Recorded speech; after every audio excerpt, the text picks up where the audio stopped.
del Sol, 10 años contigo. Y la siguiente sección con un componente altamente social. Ustedes ya me preguntan todo lo que quieran sobre derecho laboral. El día de hoy vamos a hablar de todo el ámbito laboral aquí en Tarde del Sol. Para ello ya está con nosotros Mario Andrés Restrepo, abogado de derecho civil, especialista también en laboral. Así que bienvenidos a Tu Abogado en Casa. Hagan todas las preguntas que quieran.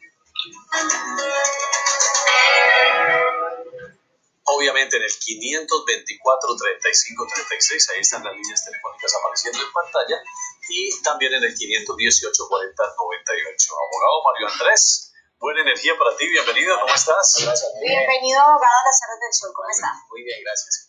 Gracias por la invitación. Bueno, empecemos con una primera pregunta que ya está aquí formulada. Dice, ¿cómo se reconocen y pagan las incapacidades dentro del ámbito laboral? También se dice, ¿cuáles son los deberes y derechos de cada parte, empleador y trabajador? Amplio el tema aquí, ¿no, Doc? Ok. Ese tema del reconocimiento y pago de las incapacidades es un tema que ha tenido demasiada controversia.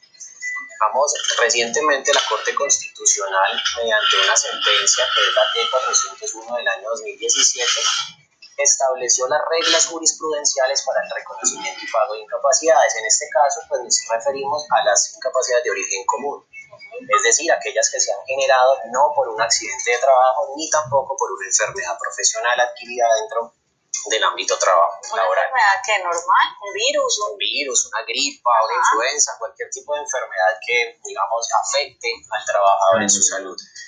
Esas incapacidades han tenido unas claras diferencias marcadas entre los fondos de pensiones y las entidades promotoras de salud. Es decir, lo que la Corte Constitucional nos indica es que se deben reconocer del día 1 al día 90 al 66% del salario, y a partir del día 90 hasta el día 180 que dura el trabajador incapacitado, esos son 6 meses, se paga el 50% del salario. Pero en aquellos casos donde el trabajador devengue solamente un salario mínimo, es decir, se reconoce al 100% dicha incapacidad. Entonces, el empleador tiene la obligatoriedad, conforme a el decreto ley antitrámites, de tomar la incapacidad del trabajador durante esos primeros 180 días, radicarla ante la respectiva EPS y hacer el recobro de la misma. Es decir, con el decreto antitrámites se eliminó, se abolió eso que el trabajador tenía que ir a tramitar su reconocimiento. Eso lo responde la EPS. Eso lo hace la EPS. Eso lo corresponde a la EPS, el pago. El pago. Y lo tramita el respectivo empleador. Él es el que tiene la obligatoriedad de realizar ese pago. ¿Cuánto es una gripita esta de 3-5 días de incapacidad máximo si la empresa debe reconocer el 100%? Allí también hay, digamos, un mito urbano. Un mito urbano porque se ha dicho que los primeros 2 días, antes eran 3 los primeros días, que esos 2 primeros días se pagan al 100%. Pero en realidad esos 2 primeros días se pagan al 66%, 66.6%, cuando estamos ante una enfermedad de origen común. Ahora bien, en tratándose de enfermedad laboral o accidente de trabajo, ahí sí se reconoce el 100% del salario, tal cual. Bueno, a participar todos llamando a nuestra línea 524 35 36 518 40 98. Ya está con nosotros Sonia González desde el barrio Agua Blanca. Sonia, bienvenida a las Tardes del Sol. ¿Cómo estás? Muy bien, buenas tardes, Dios les bendiga. Doctor, mi pregunta es la siguiente. Lo que pasa es que mi esposo en marzo del año del 2017 tuvo un accidente de trabajo. Entonces a él no lo han liquidado hasta esperar que le den la respuesta de él se fracturó el brazo. Entonces mi pregunta es la siguiente. A ella le dieron la cita para evaluarlo cuánto perdió de movilidad del brazo. Pero yo quisiera saber, nos han dicho de que que lo indemnizan según si operaron el brazo o no lo operaron. Que si operaron, que le dan más plata, pues.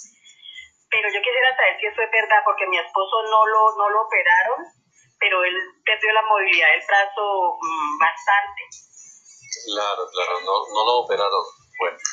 Bueno, perfecto. En ese caso, pues hay que evidenciar si el reporte del accidente de trabajo efectivamente lo realizó el empleador, quien tiene esa carga. Una vez el accidente de trabajo haya sido reportado a la respectiva ARL, esa administradora de riesgos laborales tiene en primera instancia la obligatoriedad de calificar la pérdida de capacidad laboral del trabajador, es decir, por sus siglas el PCL.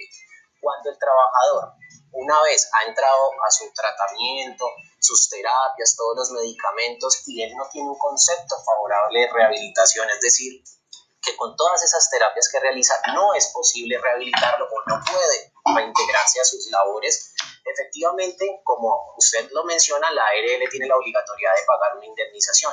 Aquí no interesa si a él lo operaron o no lo operaron. Eso ya es el respectivo concepto médico que indica si es necesario o no la intervención quirúrgica. Pero con la evaluación de la pérdida de capacidad laboral, eso le va a arrojar un porcentual. Si ese porcentual está por debajo del 50%, el trabajador tiene derecho a recibir una indemnización conforme a unas tablas que ya aparecen en el decreto 1072 de 2015, que es el decreto único reglamentario del sector trabajo. ¿Indemnización por parte de? Por parte de la ARL. Eso lo paga la ARL. Las administradoras de riesgos laborales, eso es seguro. Eso, tal cual. Ahora bien, si la pérdida de capacidad laboral supera, es igual o mayor al 50%, el trabajador tiene derecho a una pensión de invalidez. Muy bien, ahí está muy clara la respuesta entonces para nuestro televidente. Carlos está llamando a Anita. Carlos Velázquez, bienvenido desde el barrio Bonilla Aragón. ¿Cómo estás, Carlos? Muy buenas tardes, muy bien, gracias al señor. Bueno, bienvenido y adelante con tu pregunta. Pues mi pregunta al doctor es la siguiente. Si uno sale de una empresa y que la empresa se ha declarado en insolvencia o en quiebra, y ellos dicen que le deben las cesantías del año anterior, ellos se las pueden quedar debiendo, y hasta cuándo o cómo hace uno. Perfecto. Buena pregunta esa, ¿no? Buena pregunta, interesante, porque la reorganización empresarial, usted menciona insolvencia, pero tenemos que partir que las personas jurídicas tramitan en reorganización empresarial bajo los parámetros de la ley 1116 del año 2006. Esa reorganización empresarial se da cuando el empleador, en este caso persona jurídica, tiene una cesación de pagos, es decir, no tiene la capacidad de cumplir ni con sus acreedores internos, dentro de los cuales están los trabajadores, ni con sus acreedores externos. Entonces, lo que hace el empresario es que solicita ante la Superintendencia de Sociedades que por favor lo admitan, le tramiten y busque reconocerse un acuerdo de reorganización. Una vez ese acuerdo esté en firme, lo que se busca es que las acreencias laborales, que son de primer grado, es decir, tienen prelación, igual que con el Estado, la DIAN, esas acreencias se paguen en los términos del acuerdo. La pregunta que usted dice, ¿hasta cuándo puede tener el plazo para pagar? Eso ya depende de todos los acreedores conforme voten el acuerdo, y esos plazos pueden estar alrededor de 5, 10, 12 años. Es dependiendo cómo se tramite la reorganización. Muy bien. Carlos Camacho está en Salomia con nosotros. Buena energía, Carlos, adelante. Sí, buenas tardes. La pregunta para el doctor es la siguiente. Yo tengo un problema pues con la empresa que estoy laborando, porque resulta que yo incapacitado año y medio con la empresa, y pues ellos me están, pues digamos que ellos, pues digamos han tenido ciertos problemas con ellos. Mi pregunta es, yo antes de salir de la empresa tenía un salario integral, un salario básico de 1.080.000, acuerdo que se hizo al principio con la empresa. Pero entonces, ahora que pienso volver a laborar, quiero saber cómo me pueden hacer, o sea, si ellos me pueden bajar o reducir el pago. Y lo otro es que yo tenía una profesión dentro de la empresa como coordinador de obra, pero ellos me pusieron como dibujante, y la incapacidad pues que tengo en este momento me perjudica el pie. Precisamente no puedo volver a laborar como coordinador de obra, porque pues no puedo volver a caminar, sino que me tocaría como dibujante arquitectónico.